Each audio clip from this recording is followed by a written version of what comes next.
marka ahlulxadiid iyo ahlusunna waljamaaca iyo alfirqatu annaajiya iyo adaa'ifatu lmansuura iyo alsalafiyuun iyo dhammaan waa isku macno waana alqaab iyo naanayso markaa ka turjumaya xaqa ahlu sunnuhu ay haystaan magacyada markaa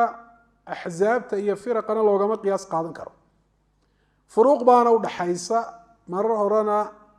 waa duruusta qaar waan ku sheegay idinkana idiga maqasheen wey furuuqda u dhaxaysa waxaa ka mid ah hadi alasmaa madluuluha xaqun maxd magacyadan madluulkeedii waxay tusinaysaa waa xaq barax tiran wey asmaada firaqa iyo axsaabtana madluulkeedu mar walba maaha xaq maxdiya maaha waa talabaade hadihi alalqaab laa tuؤadii ila bidca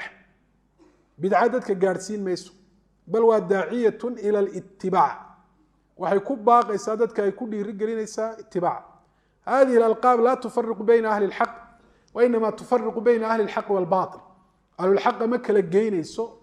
waxay kala geynaysaa un ahlulxaqa iyo ahlulbailka watamayaza biha ahlu sunati can ahli bidca